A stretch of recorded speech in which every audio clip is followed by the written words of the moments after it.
Doctor പ്രമോസ് ഇൻസ്റ്റിറ്റ്യൂട്ടിൻ്റെ YouTube ചാനലിലേക്ക് ഏവർക്കും ഹൃദ്യമായ സ്വാഗതം. നിങ്ങൾ തരുന്ന പ്രോത്സാഹനമാണ് ഞങ്ങളുടെ ശക്തി എന്ന് പറയുന്നത്.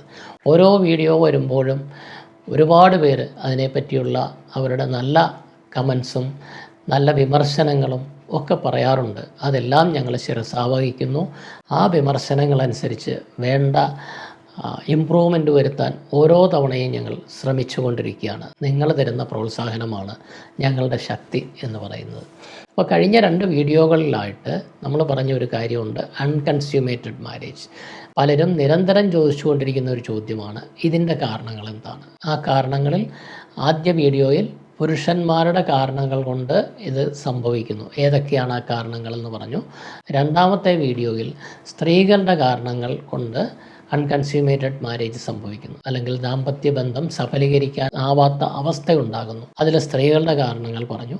ഈ വീഡിയോയിൽ ഞാൻ ഉദ്ദേശിക്കുന്നത് ഇരുവരും ചേർന്നുള്ള പ്രശ്നമാണ്. അപ്പോൾ പുരുഷന്മാരുടെ കാരണങ്ങൾ നേരത്തെ പറഞ്ഞത് erectile dysfunction, premature ejaculation, loss of desire, sexual aversion disorder, homosexuality, ഇവയെല്ലാം വരാം. സ്ത്രീകളിൽ fear of sex, vaginismus, loss of desire, sexual aversion disorder, lesbian sexual orientation, ഇങ്ങനെയുള്ള കാര്യങ്ങളെല്ലാം വരാം. ചിലപ്പോൾ 2 പേർക്കും ഇതിൽ ഏതെങ്കിലുമൊക്കെ പ്രശ്നങ്ങളുണ്ടാവും. പുരുഷന് ചിലപ്പോൾ ഒരു എറക്ടൈൽ ഡിസ്ഫങ്ഷൻ ഉണ്ടാവും, സ്ത്രീക്ക് ചിലപ്പോൾ ഒരു വെജൈനിസ്മസ് ഉണ്ടാവാം, അല്ലെങ്കിൽ ഒരു ഫിയർ ഉണ്ടാവാം, അല്ലെങ്കിൽ പുരുഷൻ അവേർഷൻ ഡിസോർഡർ ഉണ്ടാവാം. അത്തരം കേസുകളുണ്ട്. അത്തരം കേസുകളിൽ നമ്മളെപ്പോഴും ഈ പ്രശ്നം പൂർണ്ണമായി പരിഹരിക്കണമെങ്കിൽ ഇരുവരെയും നമ്മൾ ഒന്നിച്ച് പരിശോധിച്ച് 2 പേരുടെയും ടെസ്റ്റുകൾ നടത്തി കാര്യങ്ങൾ കൃത്യമായി മനസ്സിലാക്കി 2 പേരെയും ഒരുപോലെ ചികിത്സിച്ചെങ്കിലേ സാധിക്കൂ. ഇനി മറ്റൊരു വലിയ പ്രശ്നമുണ്ട്, സാധാരണ കാണുന്നതാണ്, സ്ഥിര അടിപിടിയായിരിക്കും. എല്ലാ ദിവസവും വൈകുന്നേരം ആകുമ്പോഴേക്കും 2 പേരും ചേർന്ന് ഫിസിക്കൽ ഫൈറ്റ് ഉണ്ടാവില്ല, കൈകൊണ്ടുള്ള യുദ്ധം ഉണ്ടാവില്ലെങ്കിലും വെർബലി മൂദേവി, ഭ്രാന്തി, ഭദ്രകാളി എന്നൊക്കെ പറഞ്ഞിട്ട് അങ്ങോട്ടും ഇങ്ങോട്ടും ചീത്തയും തെറിയൊക്കെ വിളിച്ച് നീ പോടാന്ന് പറഞ്ഞ് തിരിച്ചും വിളിച്ച്, ഇതെല്ലാം കഴിഞ്ഞിട്ട് രാത്രി ആകുമ്പോൾ കിടക്കറയിൽ ചെല്ലുമ്പോൾ ചിലപ്പോൾ പെങ്കൊച്ച് ഭർത്താവിനെ ഒന്ന് കെട്ടിപ്പിടിക്കാൻ നോക്കും, ഒരു തട്ടും കൊടുക്കും. ആ സമയത്ത് അഥവാ അവരാഗ്രഹിച്ചാൽ പോലും ബന്ധപ്പെടാൻ പറ്റില്ല, ഇറക്ഷൻ ഉണ്ടാവില്ല. കാരണം അവർ തമ്മിലുള്ള മാനസികമായ പൊരുത്തക്കേടുകളുണ്ട്, പ്രശ്നങ്ങളുണ്ട്. അത് ഉള്ളിലുള്ളിടത്തോളം കാലം ആ പുരുഷന് ഉദ്ധാരണം ഉണ്ടാവണമെന്നില്ല. ഇനി ചിലപ്പോൾ നേരെ തിരിച്ചായിരിക്കാം. പുരുഷനെ സംബന്ധിച്ചിടത്തോളം ബന്ധത്തിന് ഉള്ള ഒരു താല്പര്യം വന്നു, സ്ത്രീയെ തൊടുന്നു, കെട്ടിപ്പിടിക്കുന്നു, അവൾ തട്ടി മാറ്റും. അവൾ വിചാരിക്കും എന്നെ ഇന്ന് മുഴുവൻ ചീത്തയും തെറിയും പറഞ്ഞാണ്, അത് കഴിഞ്ഞിട്ട് ഇയാൾ അയാൾക്ക് ആവശ്യമുള്ള നേരത്ത് കയറി വന്നിരിക്കുകയാണ് സെക്സ് ചെയ്യാനായിട്ട്. ഒരിക്കലും സാധിക്കില്ല. മറ്റു ചില കേസുകളിലാണെങ്കിൽ കുടുംബത്തിൻ്റെ ഇടപെടൽ കാണും. ഏതെങ്കിലും ഒരു അമ്മായിയപ്പനോ അമ്മായിയമ്മയോ, ആർക്കും അമ്മായിയപ്പനെ അമ്മായിയമ്മയെ അത്ര പിടുത്തമല്ലല്ലോ, പൊതുവേ സമൂഹത്തിൽ കാണുന്ന ഒരു കാര്യമാണ്. അവരെ ഇഷ്ടപ്പെടുന്ന ആൾക്കാർ കുറവാണ്. പക്ഷേ മക്കൾ എന്നുള്ള നിലയിൽ നമുക്ക് ജന്മം നൽകി നമ്മളെ ഇത്രയും വളർത്തിയ മാതാപിതാക്കളെ നമ്മൾ സ്നേഹിക്കണം. അവരെത്ര മോശക്കാരാണെങ്കിലും അവരെ സ്നേഹിക്കുകയും ബഹുമാനിക്കുകയും അവർക്ക് വേണ്ട കാര്യങ്ങൾ ചെയ്തു കൊടുക്കുകയും ചെയ്യേണ്ടത് നമ്മുടെ ധർമ്മമാണ്. ഇത് മനസ്സിലാക്കാൻ സ്ത്രീയും പുരുഷനും തീർച്ചയായിട്ടും തയ്യാറാവണം. തയ്യാറായി കഴിഞ്ഞാൽ തന്നെ ഒരുപാട് പ്രശ്നങ്ങൾ പരിഹരിക്കാം. അപ്പോൾ അങ്ങനെ അവരുടെ ഇടപെടൽ കൊണ്ടായിരിക്കാം ചിലപ്പോൾ പ്രശ്നങ്ങൾ വരാം. അങ്ങനെയൊക്കെയുള്ള പ്രശ്നങ്ങൾ വരുമ്പോൾ ഈ വൈവാഹിക കലഹം നിലനിർത്തുന്നിടത്തോളം കാലം നമുക്ക് ഒരു യഥാർത്ഥ ബന്ധത്തിൽ ഇടപെടാൻ കഴിയില്ല. അഥവാ ബന്ധത്തിൽ ഇടപെട്ടാൽ തന്നെ അത് നിലനിന്ന് കൊള്ളണമെന്നില്ല. ഉദാഹരണത്തിന് കഴിഞ്ഞ ദിവസം എൻ്റെ പഴയ ഒരു പണ്ട് കാലത്ത് കണ്ട, അതായത് 2006, 2007, 2008 ആ കാലഘട്ടത്തിൽ എപ്പോഴോ കണ്ട ഒരു വ്യക്തി എന്നെ കാണാനെത്തി.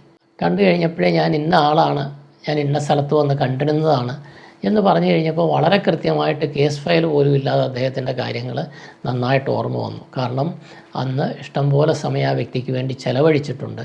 ഇവർ വന്ന സമയത്ത് നല്ല തമ്മിലടിയായിരുന്നു. അപ്പോൾ എൻ്റെ സുഹൃത്തായ ഡോക്ടർ പുഷ്പരാജിനെ മാരിറ്റൽ തെറാപ്പിക്ക് വേണ്ടി ഞാൻ റെഫർ ചെയ്തു. ഇവരുടെ പ്രശ്നങ്ങൾ ഒന്ന് പരിഹരിക്കണം, ഇവരുടെ കലഹം തീർത്തിട്ട് വേണം നമുക്ക് സെക്സിൻ്റെ കാര്യങ്ങൾ എടുക്കാൻ എന്ന് ഞാൻ പറഞ്ഞു. അപ്പോൾ ഇവർ 2 പേരും ചേർന്ന് പറഞ്ഞു, ഇല്ല ഡോക്ടറെ, കലഹമൊക്കെ ഞങ്ങൾ പരിഹരിച്ചോളാം, ഞങ്ങളുടെ ബന്ധം നടന്നാൽ മതി. അന്ന് ഞാൻ പറഞ്ഞു, നോക്കൂ, നിങ്ങൾ 2 പേരും സഹകരിച്ചാൽ തീർച്ചയായിട്ടും നിങ്ങളുടെ സെക്ഷൽ കോണ്ടാക്റ്റ് വിജയകരമാകും, അത് ഞങ്ങൾ ശരിയാക്കി തരാം. പക്ഷേ നിങ്ങളുടെ കലഹം പരിഹരിച്ചില്ലെങ്കിൽ ഈ ദാമ്പത്യത്തിൽ പിന്നീട് എപ്പോഴെങ്കിലും പ്രശ്നങ്ങൾ ഉണ്ടാവാം എന്ന് പറഞ്ഞു. പക്ഷേ അതവരെ അവഗണിച്ചു. അതിനുശേഷം അവർ ട്രീറ്റ്മെൻറ്റിന് വന്നു. ട്രീറ്റ്മെൻറ്റിലൂടെ ബന്ധം നടന്നു. 2 കുട്ടികളുമുണ്ട്. അതിനുശേഷം ഇപ്പോൾ ഭർത്താവ് വരാനുള്ള കാരണം ഇവരിപ്പോൾ പിരിഞ്ഞ് നിൽക്കുകയാണ്. കഴിഞ്ഞ 1 വർഷമായിട്ട് പിരിഞ്ഞ് നിൽക്കുകയാണ്. ഭാര്യ ഡൈവോഴ്സിന് കേസ് കൊടുക്കാൻ തുടങ്ങുകയാണ്. പരിഹരിക്കാൻ എന്തെങ്കിലും മാർഗമുണ്ടോ? അപ്പോഴദ്ദേഹമാണ് എന്നോട് പറയുന്നത്, ഡോക്ടറെ പണ്ട് ഞാൻ വന്ന് കണ്ടിരുന്നതാണ്, അന്ന് ഡോക്ടർ ഈ കാര്യം എന്നോട് പറഞ്ഞതാണ്, നിങ്ങൾ തമ്മിലുള്ള സെക്സ് നടത്താൻ ഈസിയാണ്, പക്ഷേ നിങ്ങൾ തമ്മിലുള്ള മാനസികമായ പൊരുത്തക്കേട് പരിഹരിച്ചില്ലെങ്കിൽ എപ്പോഴെങ്കിലും ഇതൊരു ഡൈവോഴ്സിലെത്താം എന്ന് പറഞ്ഞതാണ്. അതെനിക്ക് ഓർമ്മ വന്നു, അതുകൊണ്ടാണ് ഡോക്ടറെ കാണാൻ ഞാൻ എത്തിയത്. അപ്പോൾ ഇങ്ങനെയുള്ള കലഹങ്ങൾ, ഈ കലഹങ്ങൾ പലപ്പോഴും ദാമ്പത്യബന്ധം നടക്കാതിരിക്കുന്നതിന് കാരണമാകുന്നു. ഇതും അൺകൺസ്യൂമേറ്റഡ് മാരേജിൻ്റെ ഒരു കാരണമാണ്. അപ്പോൾ അൺകൺസ്യൂമേറ്റഡ് മാരേജായിട്ട് ഏത് ദമ്പതികൾ വന്നാലും രണ്ടുപേരെയും ഒരേപോലെ പരിശോധിച്ച് കാര്യങ്ങൾ മനസ്സിലാക്കി ട്രീറ്റ് ചെയ്യേണ്ടതാണ്. ചിലപ്പോൾ ചില കേസുകളിൽ ഒരു പുരുഷൻ മാത്രം വരും, വൈഫ് ഗൾഫിൽ ജോലി ചെയ്യുകയാണ്, ഇനി 6 മാസം കഴിഞ്ഞേ വരൂ. ചിലപ്പോൾ ഒരു സ്ത്രീ തനിച്ച് വരും, ഡോക്ടറെ ഞാൻ ഓസ്ട്രേലിയയിലാണ്, ഹസ്ബൻഡ് അവിടെയാണ്, അല്ലെങ്കിൽ ഞാൻ കാനഡയിലാണ്, ഹസ്ബൻഡ് അവിടെയാണ്, അങ്ങേരണി 1 വർഷം കഴിഞ്ഞേ വരൂ. എൻ്റെ പൊന്നു ചങ്ങാതികളെ, നമുക്കവിടെ ഒന്നും ചെയ്യാൻ കഴിയില്ല. ആ വ്യക്തിയുടെ മാത്രം പരിശോധനകൾ നടത്താം, എന്തെങ്കിലും പ്രശ്നമുണ്ടെങ്കിൽ പറയാം. പക്ഷേ ഇത് ചികിത്സിക്കാൻ 2 പേരുടെ ആവശ്യമുണ്ട്. 2 പേരെയും പരിശോധിക്കണം, ടെസ്റ്റുകൾ വേണം. അതിനുശേഷം ആ കാരണം കൃത്യമായി കണ്ടുപിടിച്ച് അത് പരിഹരിച്ചു കഴിഞ്ഞാൽ നിങ്ങൾ ആ ചികിത്സയ്ക്ക് പൂർണ്ണമായും വില്ലിങ് ആണ് എങ്കിൽ 100% അൺകൺസ്യൂമേറ്റഡ് മാരേജ് പരിഹരിച്ചെടുക്കാൻ പറ്റും. അല്ലാതെ ഒരു ഡൈവോഴ്സിലേക്ക് നീങ്ങേണ്ട കേസുകളല്ല അത്. മറ്റൊരു വിഷയവുമായി വീണ്ടും കാണാം. നന്ദി, നമസ്കാരം.